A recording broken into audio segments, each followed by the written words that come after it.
London, the United. Oh, and here we go. And That's it. All hello, right. Frederic. Welcome Hello, to Carson. Traveling and Living in Peru. I'm here in Lima, Peru, and you have returned to Europe. Right now, you Yeah, are in London, UK, indeed. after Yeah, a good trip and hopefully some relaxing times here, there, and everywhere. exactly. Yeah, it's been a long road trip, but then 2 days back home in Denmark to do some laundry, then off to London, UK. So, Good. but happy to Well, be I mean, after all your hard work and efforts, here. it's I think it's well deserved that you took some time off. Before we kind of get Yeah. into what you did on your trip, can you tell us a little bit about yourself and just a quick little short background on how did you achieve, to go to to the Olympics, and what was the Uh, goal for you personally and of course for your country? okay, that's quite a big. All right, no, but put simply, Danish citizen, grew up most in England, studied in America at Princeton University, and then moved to Denmark in 2016. Joined the have been rowing since I was 14 at school and then at university. And then I joined the Danish national team in 2018. Summer 2019, we didn't have a fantastic season. Got a new boat 2020 to try and get the last two spots for Tokyo for the qualification regatta. COVID hit, so that got scrapped. Then started a new boat, the pair, with a guy called Joachim who also studied in the US at Cal Berkeley. And we then had a task, quite a big challenge ahead, which was to, from basically a sort of from scratch, to try and in a year's time qualify for the Olympics, which we managed to pull off. And then that was in May this year. And then we had a month at home before traveling to Japan for a month training camp before we went to Tokyo. And then and then we were at the Olympic Games, which is a lot of athletes' dreams, growing up. And so that just in itself was pretty fantastic. Not only because a year ago no one knew if the Olympics were going to take place, and then to then come away with a medal was just a massive cherry on top. So that was a surreal experience. A lot of years hard work, culminating in a pretty extraordinary last year and summer. And that then meant that I had some time to relax, to take my mind off rowing and to properly just soak it up as well. So I had a month back home in Denmark, where we enjoyed a little bit of the limelight as returning medalists. There weren't too many of us. And then decided to go to Peru for 2 weeks, sort of in transit to get to the US, where I was invited to a wedding and to catch up with my college friends. And for me, that was a no-brainer to pick Peru. We have my family has family in Peru, and so that was we'd heard over the years, many good things. So I was keen to test that and to see what it was like, both in Lima and then see in sort of a short period of time. 2 weeks isn't too long to experience, the wealth of the nature, the food, everything that Peru has to offer. But I try to fit as much in those 2 weeks as possible. But then, spent 2 weeks in the US, then now I'm back in Europe. All right. Well, it's good to hear that, you seem to have had a great trip. So you went to Lima, you went to Cusco, you went to Machu Picchu, but tell me a little bit, what was your impression of Lima and what made you say wow, and what what disappointed Yeah. you, if there was any of those?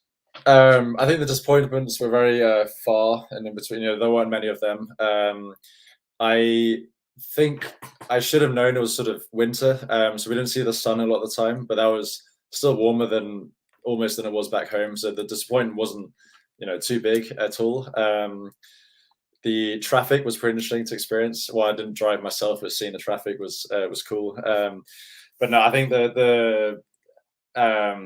just the food in general in Lima is fantastic, and I got to experience two wonderful sort of restaurants in Maido and Osaka, and then just some really nice home cooked traditional meals, lomo saltado, Uh-huh. saltado, Yeah, yeah. and and got to see, the Royal Palace and a couple of museums and cathedrals in the city. So I think there's definitely more to see in the city. I was also fortunate enough to be shown around Club de Regatas, the oldest and one of the biggest sports clubs in the whole of South America, which has a big rowing presence, given that was the first sporting club that the club, that was founded upon.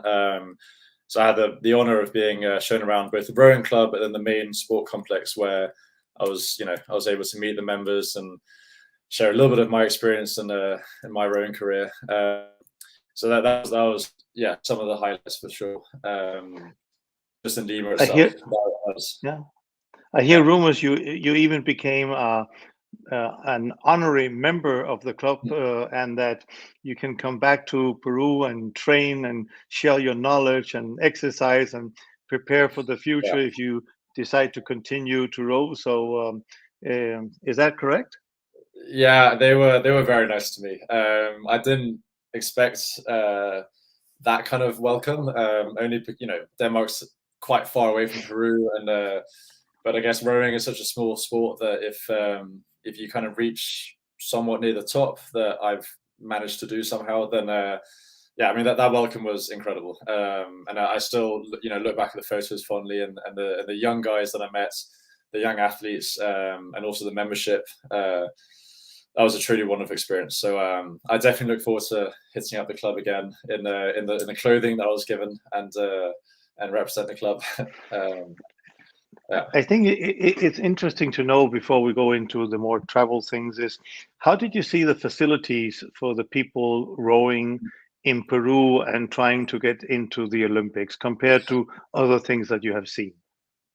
I mean, absolutely. And I said it myself, when I was talking to the young kids, both at the rowing club and the sports center.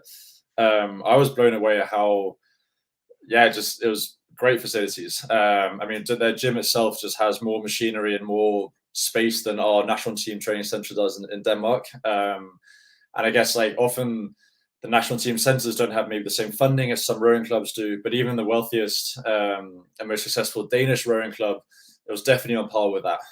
So that was a really cool thing to see. And just the level of commitment that those young athletes give to rowing every day, commuting sometimes an hour or more from school, and rowing isn't exactly the most cool sport. So to do that from such a young age, hats off to them. That was cool to see. And as I said, the rowing, I mean, the club itself, I would personally like to train them myself. So yeah, that was great to see. Super. Yeah, I don't know if you saw, but actually they published a list of the best restaurants in the world. Denmark took space number 1 and number 2, and your Central here in Lima took number 4, and the restaurant that you visited, Maido, took place number 7. So you're actually in really good hands. Wherever you are in Peru or in Denmark, you can always eat in top 10 restaurants in the world. Yeah. So in Maido, that personally I think it's a fantastic restaurant. How was your experience there? How did you feel about the food, the drinks, the service, the environment? What I liked about it, not only because of the food. I mean, the food was just fantastic. Every little dish you got, paired with the fantastic drinks menu, was just culinary, explosion in the mouth, every mouthful. And what I liked about it especially was that I guess the same kind of restaurants exist all over the world. Lots of the small dishes, and it was all very white tablecloth and very fancy. What I liked about Maida was that you got that quality, 7th best restaurant in the world, but with fantastic service in a somewhat laid back, environment. People, of course, dress up, put a shirt on, but it wasn't the sort of, often I feel, stuck up environment, milieu, that some of those sort of posh restaurants have. So the fact that it's the 7th best in the world, and because it was somewhat laid back, you got to really enjoy your time there without thinking, am I doing this proper, or so I just think, the service was great. They were super kind and took their time to translate, from Spanish to English to, for me, because even after almost 2 weeks, in Peru, my understanding wasn't quite as good as it has been. So all in all, it was just a very yeah. I mean, it's a night I'll remember for the rest of my life. Super. In the it was just so sort of a warm, just a great Right. night. Yeah. I know that our girl Flavia helped to sort out your trip to Cusco. Mm. So after that amazing dinner, well, I don't know if it was before or after, but then you went to Cusco and tell us what was your impression of the city of Cusco, the hotel, the service, the people, the guides, and your trip to Machu Picchu going with the Inca Trail. I mean, to begin with, I'll just say that I finalized all these the trip details maybe a week before I flew. So the fact that everything managed to go ahead and I got put on the Machu Picchu, the Inca Trail, in such short notice, and the Sacred Valley tour that I went on the day before. That's something I'm just astounded. I mean, because I've heard of stories where people have been put on lists for a year before and all that. So the fact that everything worked out is incredible. So that's to begin with. That was already 5 out of 5. Or 10 out of 10 sort of service. But my first impressions in Cusco were I mean, even just in Peru in general, I knew of the Inca Empire and Machu Picchu, I'd seen pictures and heard great things, but never really studied it at school or knew a lot of the history. So coming to Cusco, and especially so quickly go on this Sacred Valley tour, where we hit up, was it Chintero, Yucay, and Ollantay Tambo. I was like in the space of 24 hours, you get such an insight close by of like just a small taste of what the Inca Empire, stood for. That was, overwhelming, in a good way. It wasn't, I didn't struggle to sleep afterwards, but it was a really great experience the first day. And people were just genuinely happy, I think, to see tourists and were welcoming. And what broken Spanish I tried to ask for if I wanted to buy something at the pharmacy or order something at the restaurant. They were very receptive of that, and tried to hear me out in my broken Spanish. But no, I think notably the weather was better up in the mountains, so it was sunny, and yeah. So the first 24 hours were a fantastic sort of introduction to what I was going to embark on, which is the Inca Trail. And you were one of the lucky ones. I mean, right now, I think we're allowed to bring in 250 people a day to the Inca Trail. But did you find that it was overwhelming, or how did you find that trip to be? Was it like did you feel that there were too many people, or did you feel that you were actually able to enjoy nature and the ruins that is on its way up to Machu Picchu? 100%, I got to enjoy it. I've been on like one trail before. My sister and I did the Kilimanjaro trek in Tanzania, Africa, a few years ago, where like every night the campsites there were I don't know, upwards of maybe 80 tents, and so that was big. Like when we actually trekked, there weren't that many people, but at night there was a lot of people. This was completely different. It was very intimate, very small. Sure, you saw some trekkers every once in a while, and saw some porters blasting past with all their stuff. But no, I was lucky to join a relatively small group, just a couple and their daughter from Omaha, Nebraska, and yeah, it was as I said, intimate. It was very quiet. Really got to enjoy the nature and the beautiful Andes, and so no, that definitely wasn't ruined by any tourists whatsoever, or other trekkers. And it wasn't really until Machu Picchu, which I gather also wasn't as touristic as it usually is. That was the first time I thought, okay, there are a lot of people now. But then again, compared to normal times, probably not. But for those 3 or 4 days trekking the mountains, it was wonderful. That's something I mean, seeing all the archaeological sites and all that that was, our tour guide was very knowledgeable and told us everything. All the names, I must admit, after a while, just sort of merged together. But each complex, as they were called, were just one after the other, just incredible. The fact that the Incas could build those things in elevation on those sort of the steep mountains and in the jungle, hats off, because just walking those steps that they built were hard enough. But no, we had a lot of time to really soak up the nature. I got a little swim in, which was quite cool. And yeah, I mean, it was just coming from Denmark, which is very flat. It was it was pretty cool. Yeah. Yes, very flat. Yeah. So, um, talking about being in the right conditions for the Inca Trail, I mean, you're super fit. I mean, because you trained to become an Olympic medal winner. But someone like me and other people my age, do you think that we can easily do it, or is there something that we have to prepare for? Was there any spots that you felt like, oh my God, this is tough, or was it just nice? And some of those people that you traveled with, did you? I understand you traveled with a family. Did they all fit very well into this, or how did Yeah. you see that? Is the Inca Trail for everyone, or is it only for someone? I would say it's for everyone. I think the elevation, the family I traveled with, they took altitude sickness pills. But I don't think. I mean, I personally suffered from altitude sickness when I did Kilimanjaro because it is a little bit rarer.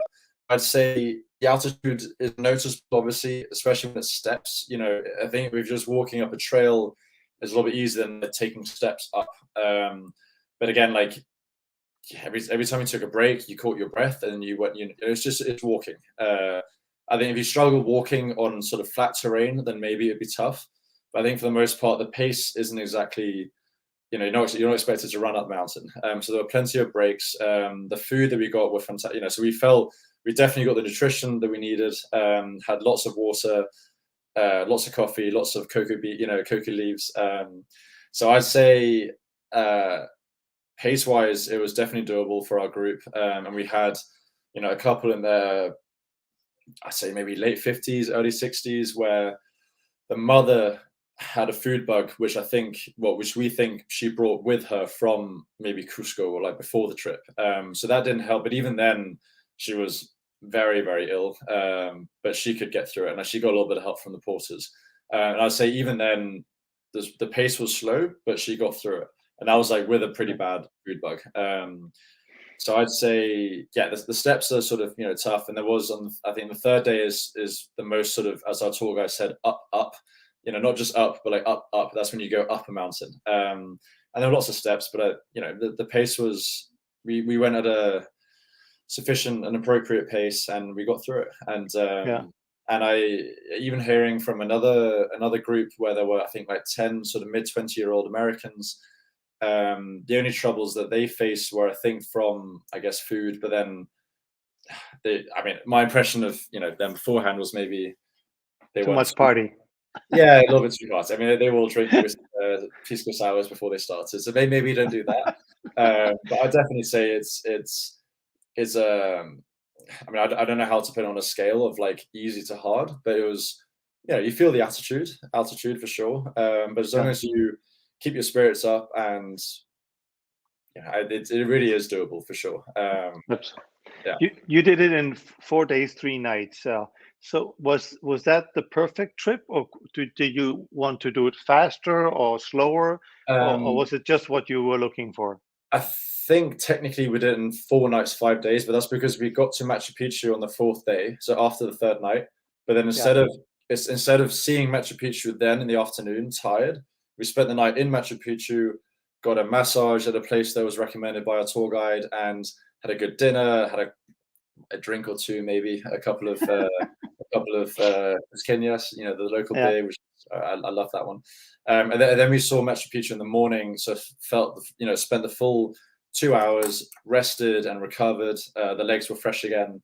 And I think that was the way forward, because our tour guide was very much against the idea of what most groups do, which is do it in 3 nights, 4 days, where on the 4th day you get up at like 3 a.m. so the porters can pack the tents, and you go at like 4 5 a.m., arrive at the sun gate, and then through to Machu Picchu at like 6 a.m. There's a long queue to, I don't know, it sounds pretty hectic. And I think the extra day, I mean, you're in such beautiful surroundings and such like an historical, mountain range that like, why rush it? One more day is fine. And I think, I'm really happy that we did it that way. Yeah. Super. We have a lot of guests that ask us about, safety and security. I know that you stayed at the Tierra Vivo Cusco Centro Hotel. Yeah. and can only speak about that. But how did you feel? Did you feel happy and safe in that environment? Uh, Yeah, I mean, so the hotel was located just a short, I don't know, 8-10 minute walk to the Plaza de Armas, which is, I guess, one of the more like one of the more central areas in Cusco, where there are a lot of restaurants and bars. Um, and I mean, speaking, I'm a male, almost 2 meters tall, so I never felt sort of any kind of sense of insecurity. But then talking to the group of Americans that I, through mutual friends, got to meet, one of them was told by her like half Peruvian father to be like, "Oh, be careful in Cusco," and like, and so she arrived with that sense of like, "Oh, I've got to be careful. I've got to, a heightened sense of sort of awareness." And it was fine. Like she felt so at ease, and the locals are only happy to see, non-locals. So I'd say, yeah, speaking from my own experience, the hotel was very, very accommodating, and the service. I mean, I almost sort of laughed at myself how nice they were and how polite they were. And on the first day gave me great recommendations, like one of which we went to as with 3 or 4 of the other Americans. And even one night when I walked to the Airbnb, which was sort of through, I think I took the wrong turn, so I walked down this potentially sketchy alleyway, but like it was fine. I did see some people, but it was fine. I didn't at one time feel right. kind of Well, afraid. Or, yeah, I must say most people feel very safe yeah, in general in Peru, but especially in Cusco. mm, People are missing all the tourists. yeah, 1.7 million people work in the tourist or service industry, and a lot of them have suffered a long time. So I guess that's why the smiles are even much bigger now yeah, than yeah, yeah. when back in before COVID. But the reason why I think many people go, like, they know how the hotels works in Europe, they know how the hotels works in in the US, but they go like, are they really cleaning well enough? And Yeah. are they protecting? Do they wear masks at the hotel? It's things that do make some concern to many people. Yeah, I mean, yeah, in terms of COVID regulations, then, as coming from Europe, or I guess also the US now, where masks are sort of kind of required, but not really. Oh, for sure, they are very serious about that. And like every establishment, not just the hotels or the restaurants you go into, there are these like mats on the floor, where, disinfect your shoes, and you've got to disinfect your hands, and like I think at most places I double mask inside, so they take that very seriously. And I mean, the hotel room was impeccable, very, very clean, and every breakfast was included, which was then every morning they checked your uh, Temperature. body temperature by through the wrist, and so they're very thorough with that for sure, even though Good, it's sort of good to outside of hear. the Now, when you return to Lima, um, I remember you said you went to Osaka, Mm, which is one of my absolutely favorite restaurants, including Maido as well, also. But Osaka to me is something special. It's not on the top 50 list, yeah, and I actually sincerely believe that they believe they should be in this top 50 list as well. What do yeah. you think about that restaurant? Well, I think often when a restaurant reaches that top, even though they deserve it, I think things change often for the worse. In my experience, I mean, I'm a rower and I like to eat a lot of food, and I think once a restaurant gets like a Michelin star, it loses the amount of food on the plate, or everything has to be a little bit smaller. But no, I agree. I mean, Osaka definitely deserves those all the achievements and awards that should come their way, because so it's very much that was very much a Japanese restaurant. The Maido was sort of Peruvian Japanese infusion, and I've been to some good Japanese restaurants before, but this was special because there was sushi pieces with like quinoa, and like I mean it was really well tasting, and we sat outside at this like big sort of square table, great music. It was very much sort of a restaurant, but also kind of a cocktail bar vibes, but still a restaurant. So just, I mean, the drinks were fantastic, and I mean that's definitely a place I'd like to go back to again. I went with a group of people in their late 20s, early 30s, celebrating a birthday.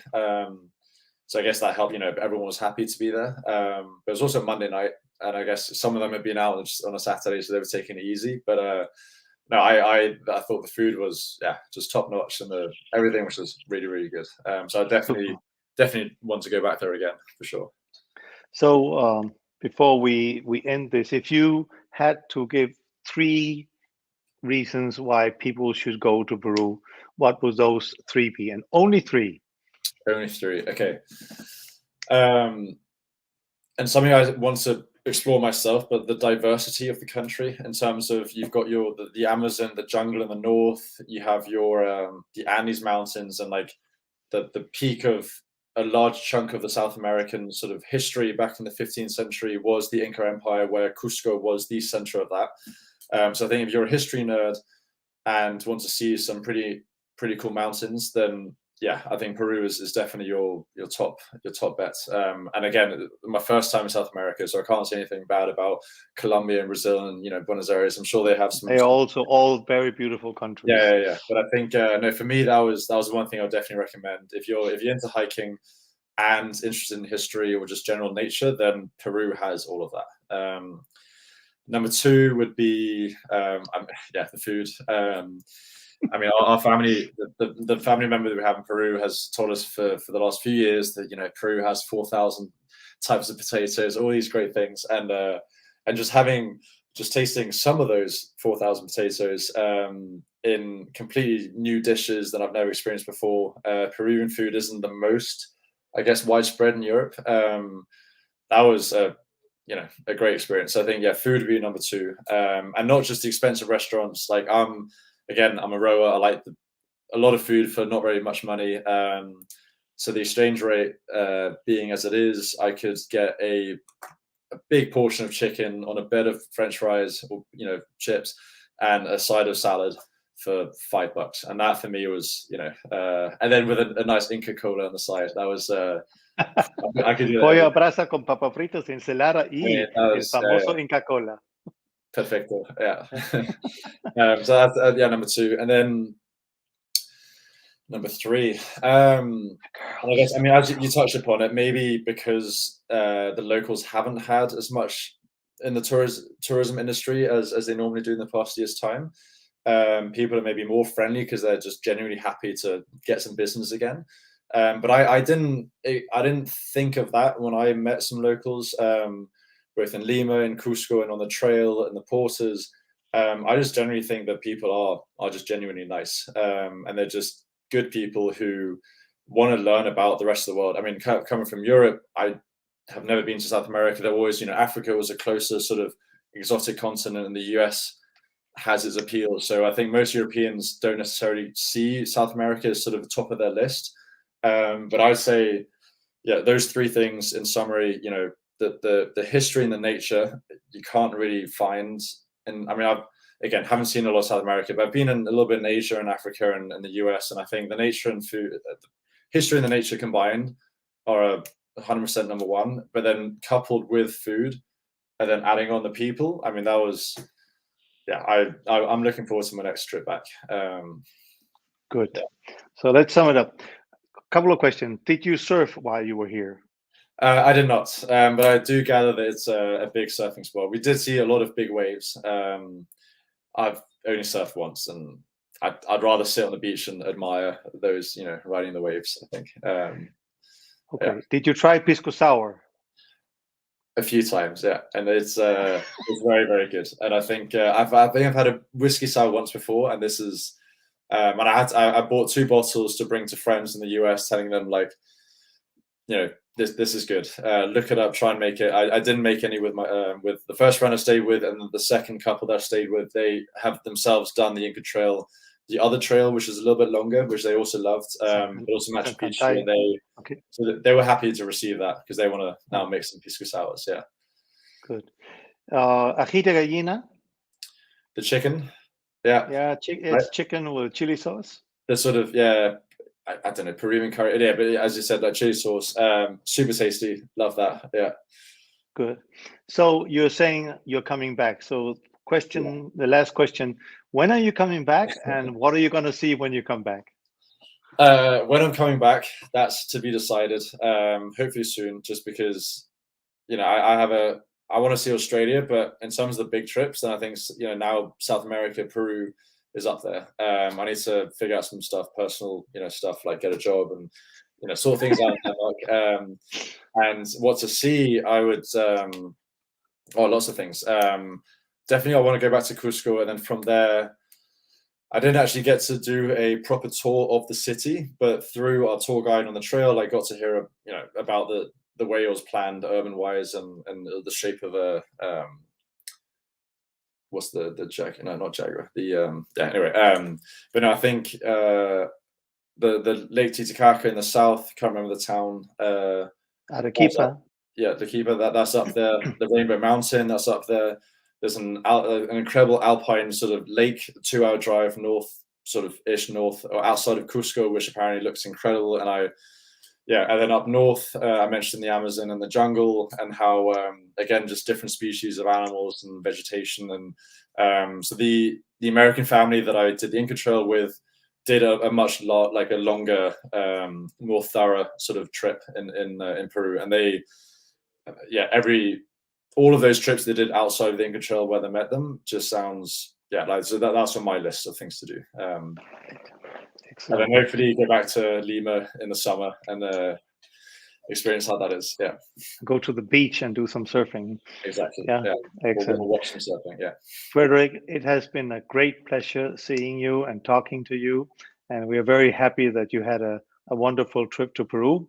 I hope you can persuade family and friends to follow your steps so that they also can explore and see this wonderful country. Thank you very, very much for taking the time to share your experiences with us here. And I look forward to see you in a very, very near future. Well, thank you for having me. And thanks again for arranging everything. That was fantastic. Travel and living in Peru. That was, couldn't have done it without you. Super. Thank you. Well, thank you. Great to hear. Yeah. Now it's time to go to bed, I think.